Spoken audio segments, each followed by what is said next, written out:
Well, hey there. It's been a minute since I've seen you. Oh my gosh, I missed you so much. Hey, we're live, everyone. Are you trying to get into ketosis or stay in ketosis and having a heck of a time wondering what's going on? Well, stick around. This episode is going to be all about the top ketosis killers. Now, they may not be what you think. I promise at least one of these is going to be different than what you think it is. So, welcome to Keto Chat Live. I am your host, Carol Freeman. I have a master's in nutrition and clinical health psychology. I am a board certified ketogenic nutrition specialist, a certified clinical hypnotherapist, and I specialize in helping women 40 plus follow a keto diet for sustainable weight loss and optimal health. And just so you know, this show is meant for educational and entertainment purposes only. It is not medical advice nor intended to diagnose, prevent, treat, or cure any condition whatsoever. If you have any questions or concerns related to your specific medical conditions, please seek out the care of a qualified functional medicine doctor and get your own medical advice from your medical provider, please. All right. So, hey, if you're joining us live, let me know in the comments where you're joining from. I can see we've got some people here live, but I can't see who you are until you add a comment. So let me know you're here, and would love to have you participate in the show here.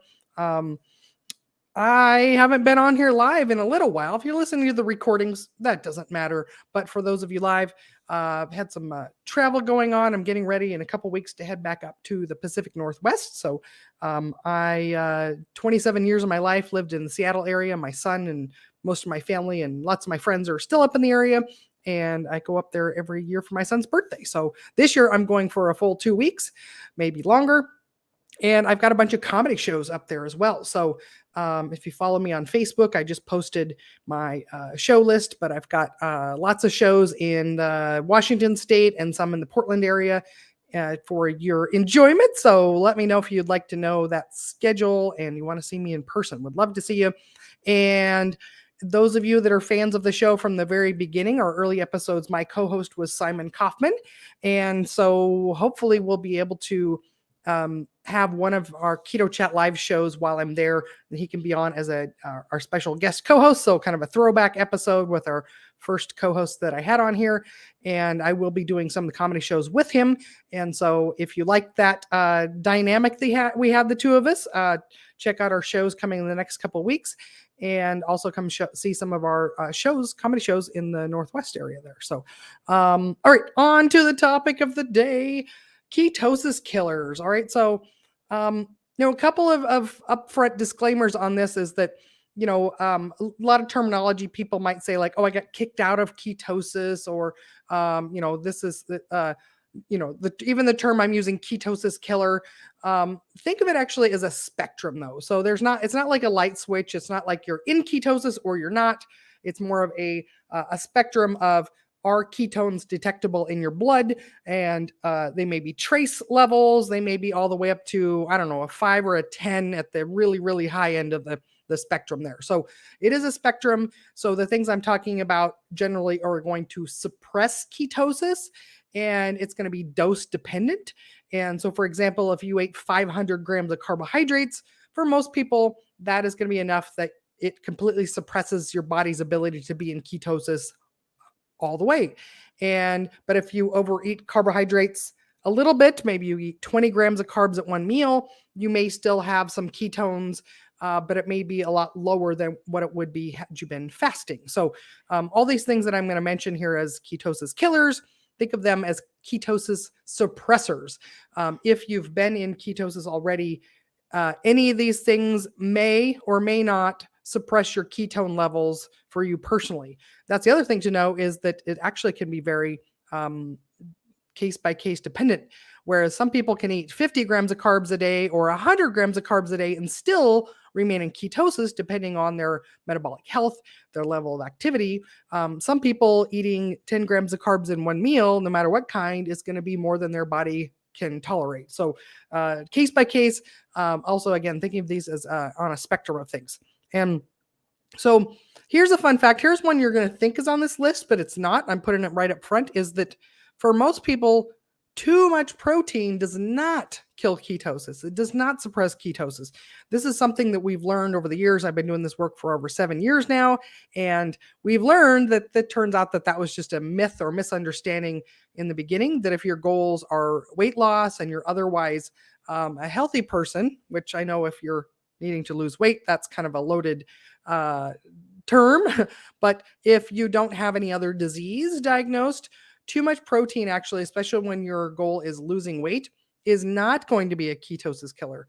Now, if somebody has pretty significant type 2 diabetes, advanced diabetes, they may be a little sensitive to protein, and too much protein for them may suppress ketosis. But for all the people that I'm working with, what I found is that actually more protein is better, and it helps with retaining hair. You don't get the hair loss. It actually accelerates weight loss, fat loss specifically, and many more benefits of that. So unlike in the beginning of this work, that when 10 years ago, 6 years ago, when this was really popular, we used to be worried about consuming too much protein because it will kick you out of ketosis. It turns out that is just a myth that's been perpetuated out there. So that is not true. Too much protein is not something you need to worry about. It's not on this list of ketosis killers here. Now, the number one ketosis killer is going to be insulin. There are a bunch of different things actually that will trigger insulin. And I've got them kind of different categories here too. So, and I'll, cover these in different ways here. So one of the things, the most obvious thing that's going to trigger insulin is too many carbs at one time. And so this is why I don't recommend saving up your carbs for one meal. I have my clients divide their carbs evenly throughout the number of meals they have during the day. Most of my clients are eating either 2 or 3 meals a day. And so you want to spread out your carb total over those meals, because it's not like Weight Watchers points where you can save them up. You actually want to have them in the smallest possible doses throughout the day. That's going to be better chance of your body being able to actually sustain that ketosis level. And so too many carbs at one time. And again, like I mentioned earlier, this is going to be very specific to your metabolic health. Some people can have 10 carbs in a meal or 20 carbs in a meal if they're metabolically healthy, and it's not going to affect ketosis, where some people more than 5 or 6 in a meal is going to completely suppress ketosis for them. So this is something that you'll want to experiment and figure out what's true for yourself. The other thing is the different types of carbs. So it's not just the amount of carbs, the total grams of carbs, but there are certain carbohydrates that will cause a bigger insulin release, will cause a bigger spike in blood glucose, and those type of carbs, again, will cause more of a suppression of ketosis than other carbs. So for example, maltodextrin, gram for gram, it elevates blood glucose more than regular sugar. And so that's an example of a type of carbohydrate that is going to suppress ketosis greater than some others. One of the rules you can follow with this type of carbohydrates is the more refined they are, so the more processed and refined they are, the greater the impact they're going to have on suppression of ketosis. The closer they are to the way they exist in nature, the way that they grew on this planet, those are going to have, in general, the least impact on your suppression of ketosis, your maintenance of ketosis. So think of it as, again, that spectrum. So if you've got a whole broccoli, likely it's not going to, you can tolerate more of those carbohydrates than you can if you've chopped and pureed and blended and cooked that broccoli. That is going to have a greater impact on blood glucose and insulin release, more purified. So, and then if somehow, I've never seen it in the stores, but you watch if you've got pureed, refined broccoli powder that's been stripped of all of its nutrients and now it's just broccoli carb powder, that may be the same impact as sugar. But I haven't seen that in the stores, but just wait. There's new products coming to the market all the time. Another thing that's going to raise your insulin level is if you are ill, if you have any kind of a illness, virus, or bacteria that you're fighting, and it often, or not often, it does happen. So your blood glucose starts to raise as soon as your body starts fighting the whatever it's fighting, and it's before you're going to even have symptoms typically, and that also will raise your insulin. And so during that time, your ketosis will be suppressed. So you can see this if you're a regular checker of your ketones or blood glucose. You might have a time where you're like, wait, why is my blood glucose so much higher than it normally is? The other thing that people notice during this time as well is that they often feel more hungry. They're craving carbs, they're hungrier, and that's because insulin is higher and blood glucose is higher as well. And so you can see this pattern that it will typically happen maybe the week before you actually start to show some symptoms of an illness that you have. Also, too many ketones. This is a fun thing. Too many ketones, your body protects when everything's working properly in your body. Too many ketones is just as dangerous as too high a blood sugar. And so your body will suppress your body's creation of its own ketones when you introduce anything that will stimulate ketones. So I've got this as a separate item here in a moment that I'll go over a little bit more, but just know that if your ketosis level gets too high, that will suppress ketosis. So another one that can be a possible ketosis killer for people is the cephalic phase of digestion. So when we anticipate that we are going to eat something, and this is by seeing it, smelling it, hearing it, or even just a little taste of it on our tongue, our body thinks we're going to get to eat that. And so it starts to prepare for that. So this can happen if you work in an environment where you're seeing a lot of baked goods or high carb foods or fast food. Maybe you're in an event that there's a lot of these high carb processed foods in front of you. You're in something where your friends are eating these in front of you. Maybe it's someplace you work. Sometimes people think like, well, the way that I deal with my cravings is I just look at it, I smell it, I just take it in. All of these things actually, so your body prepares that you're going to eat it. Your body isn't smart enough to know that like you're just smelling it and you're not going to eat it. It thinks you're going to be weak in this moment and eat it. And so it gets the digestive juices going. It prepares your body for ingesting that thing. And so one of those things for some people, especially they're extra insulin resistant, their pancreas may start pumping out some insulin in anticipation that they're going to need to digest all of that sugar that you're going to take in. And so for some people, just the sight, sound, and smells of high carb foods that they've eaten in the past typically may be enough to suppress ketosis. Now, again, this is going to vary from person to person. Likely it's going to be more tied into the more insulin resistant you are, the greater this is going to impact you. And so this is part of the reason why for my clients, I recommend staying away from the sensory input for any carbohydrates, because not only is it going to likely possibly increase your insulin, it also is going to perpetuate cravings. Because again, your body's like, oh, we're going to eat this. And that starts the craving and desire part as well, too. So eliminate this possibility, eliminate the cravings by just avoiding looking at, smelling, seeing, or hearing any of those foods that are former carby favorites of yours, or curiosity foods for you. So another top ketosis killer, some sweeteners. So I'm going to go over a bunch of them. I actually really like Dr. Adam Nally has a page on his website. Doc Muscles has a page where he goes through the research on all of these different sweeteners. I'm just going to give you the highlights from that here. And so research is looked at for these. They look at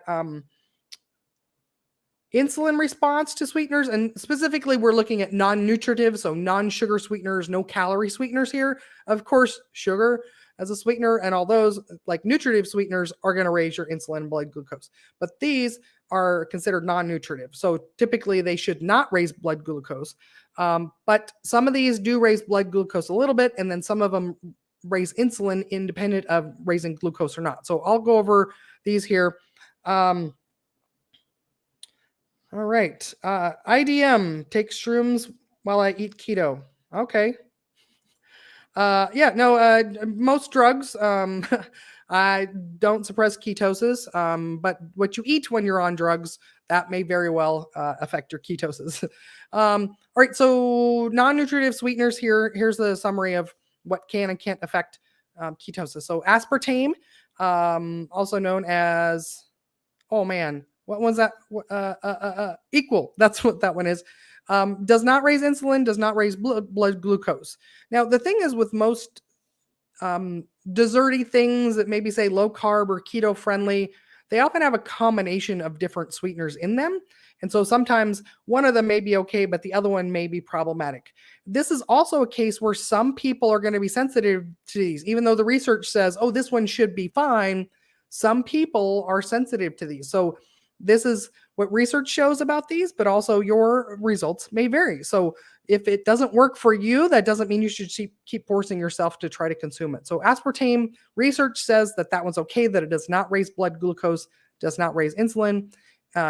Acesulfame K, or sometimes it's abbreviated ACE-K. Acesulfame potassium is another name for it. It does raise insulin, so that one can suppress ketosis. It does not affect blood glucose, though. Sucralose itself is fine. This one also is known as Splenda. However, you want to be really wary of other ingredients in this, because sucralose, if you buy it as a powder at the store, the generic version or the Splenda version, is always going to be mixed with maltodextrin. And we talked a minute ago about how problematic maltodextrin is. It's worse than sugar. And so they get to label it saying no sugar in it, but it has an ingredient that's worse than sugar in it. So read the label. Anything with maltodextrin, don't buy it. Throw it away if you already have it in your house. Another one that is okay is saccharin. It's not as popular. You don't see it in a lot of products anymore. That's kind of an old school, no calorie sweetener. Stevia seems to be okay, but again, you want to read the ingredients. Sometimes it's mixed with other things. Sometimes there's a powdered stevia that's mixed with maltodextrin. Don't use that. Monk fruit is a very popular one. However, it does raise insulin. Research shows that it does not raise blood glucose, but that may or may not be the case for you. But raising insulin, though, that means that it can suppress ketosis. So there's another one here, is fructooligosaccharides. It may be abbreviated as FOS on the label. You'll also see it as chicory or chicory root, because that is the source of it. Also, you may see it listed as inulin. All those are the exact same thing, different names for it. And this tends to be okay. But again, even though research shows that it doesn't raise insulin or raise blood glucose, I've found for a lot of my clients that it increases cravings.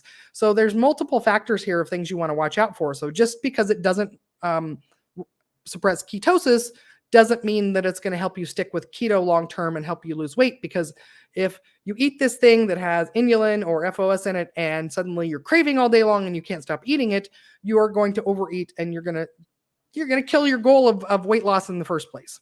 Erythritol is a specific type of sugar alcohol. It often is blended with other things. So sometimes it's blended with monk fruit, or it's mixed with stevia, or inulin. And in general, this one research shows is okay. It does not raise insulin or blood glucose. However, some people have troubles with digesting it. You may get some gas or bloating or other issues. So, and then in general, all other sugar alcohols, the way that you can recognize these things is that on the ingredient label, the last two letters of the word is going to be OL, right? So xylitol, maltitol, sorbitol, the list goes on. Almost all of those are going to raise blood glucose and or insulin, so they tend to be problematic. Also, they tend to cause severe digestive issues for people, and gas, bloating, disaster pants as well. So issues with diarrhea. So a lot of people just like to stay away from those in general. Not only they can be ketosis killer, but they can be kind of a buzzkill as well. Got to deal with all that kind of stuff. Sandra's asking, if you eat zero carbs, how long would it take you to get into ketosis? It varies. Basically, you've got to run through your liver storage of glycogen first. Most people, 3 to 5 days of keeping total carbs under 20 grams. So 3 to 5 days of following that, you should be in ketosis, but that doesn't necessarily mean that happens for everyone. So it may take longer than that, may take less than that. So, but eating zero carbs, the only way that you're actually eating zero carbs is if you're eating no food whatsoever, because all foods have some carbs in there. So that's kind of a pitfall that people fall into, is that I'm talking to potential clients and they say, oh, I don't eat any carbs now, but all vegetables have carbs in them. Even foods like eggs and heavy cream have some carbohydrates in there as well too, Sandra. So a lot of people think they're eating zero carbs. They actually are consuming many more than they think they are. So, and okay, so let's go back to this. Okay, top ketosis killers. I mentioned a bit ago that too high of ketones will suppress ketones. And the main culprits for that typically are going to be when you're taking exogenous things that raise your ketones. So if you're keeping carbs low, like Sandra's question, if you're keeping carbs low, your body's in ketosis. That's because it's making its own ketones because there's no carbohydrates. So ketones are an alternate fuel source. And so if you're in ketosis already, your body's making ketones, but too many ketones is not healthy. It's a bad state for your body to be in. So your body actually regulates your ketone levels. And so let's say you're cruising along, your body's making its own ketones, but then you see this product that's an exogenous ketone drink or liquid. Also MCT oil, which is to promote more ketosis. Your body will say, whoa, whoa, whoa, whoa, whoa, we're already going along well, making ketones. We don't want our ketone levels too high because, again, that's dangerous. So guess what? Your body releases insulin to suppress your body's making ketones. It's got to burn through these ketones. So ketones are just a fuel source that our body can use, and it doesn't need too much of them. And again, that's a dangerous state for your body to be in, to be too high of ketosis. So if you take a product that increases your ketone levels, your body will release insulin in order to suppress your own body's production of ketones to prevent your ketones from going too high. So once you're following a ketogenic diet, that means that all these exogenous ketone products are not only not going to help you, they're actually counterproductive because it's suppressing your own body's ability to make and burn ketones. So Sandra's asking if you eat meat, zero carbs. So, there are trace amounts of carbs in meat as well. And again, so most people, if you wanted to go 100% carnivore, it typically would take 3 to 5 days for your body to get into ketosis. But again, that's typical. I have no idea, for you specifically, how long that would take. So, here's another thing that can suppress ketones is premenstrual time. And so typically the week before a woman's menstrual cycle, for some women, I've worked with a lot of women over the last 7 years, and for some of them, so if you're somebody who seems to have kind of that time of the month for you, that week premenstrually is kind of a crazy feeling time where you have tons of cravings, maybe you're really moody. That seems to correlate with the people that have the biggest challenge with this, is that some people's bodies are more sensitive. And so what's happening during that time, it's a building phase for female bodies.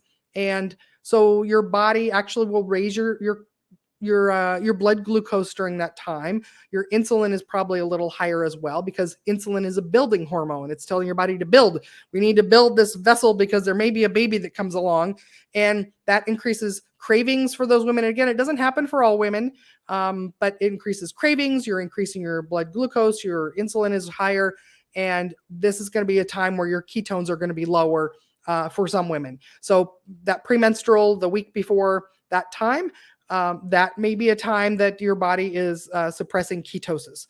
And so I instruct my clients during the time, if this is something that comes up for them, is to lean heavy on the protein, feed yourself very well. Again, acknowledging that we don't want to fight against what your body's trying to do. It's trying to, you need to be well nourished. So pick out, the high protein foods, the high fat foods that are your favorite. So this is the time to feast on your favorite keto-friendly foods. So splurge on the expensive steaks, the expensive cheeses, and just don't try to focus on, I need to lose weight right at this time.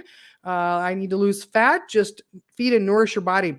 Typically what I've found for my women as well, that this is a struggle for them, that after 2 cycles on the keto protocol that I put them on, they have a much easier premenstrual time.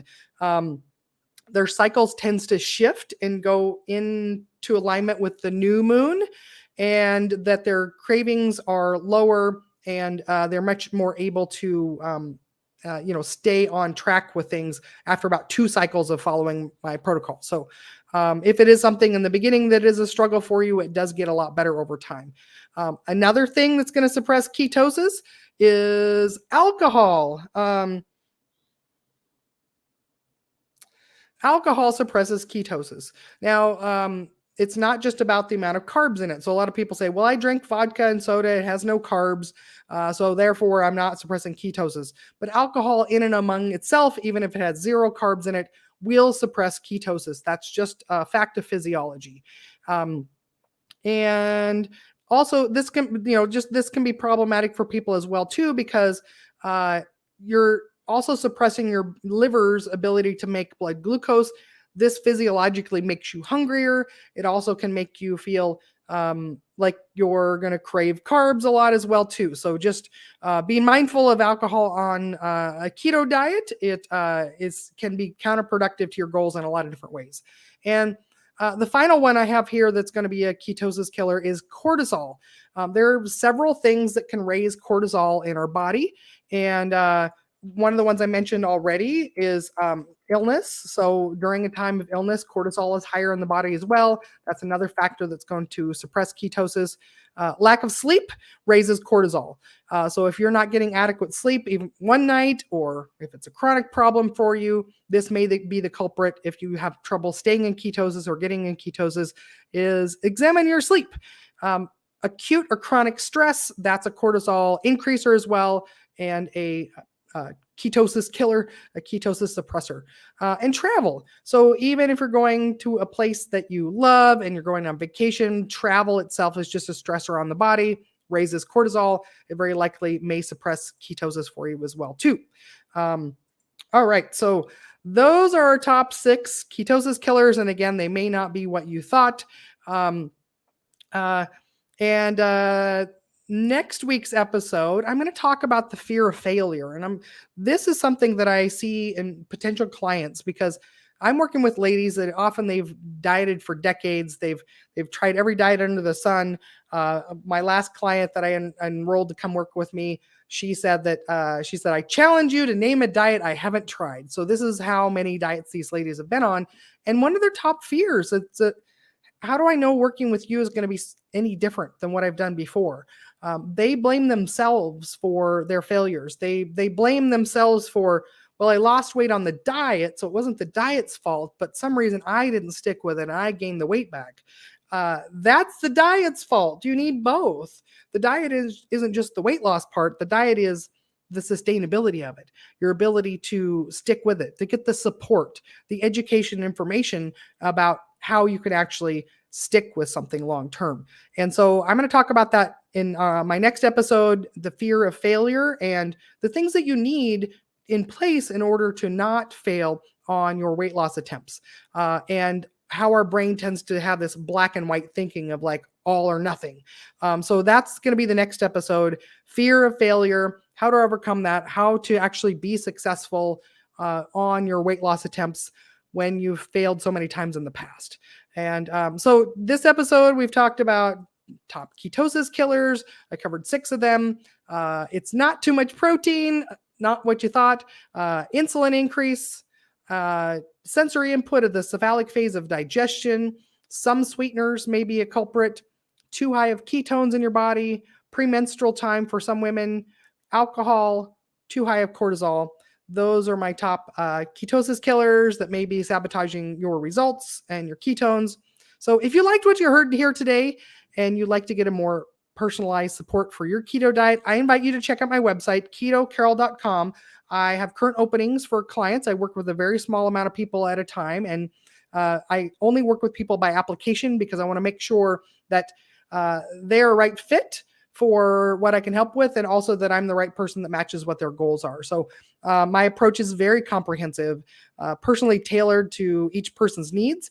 It includes a complete keto training program, easy meal plans, live coaching calls, email support, metabolic health lab monitoring, peer support coaches, accountability calls, and so much more. It truly is the most comprehensive keto coaching program available. I know that to be a fact.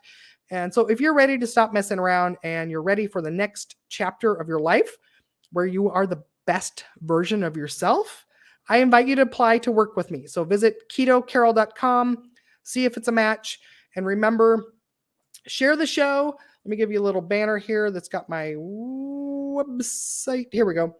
ketocarol.com. Check that out. See if it resonates with you. If you'd like to apply to work with me, tell your friends if you found this valuable. Share this out because remember, help us grow the show and we'll help you shrink. Thank you, everyone, for being here today. We'll see you next time. Bye now.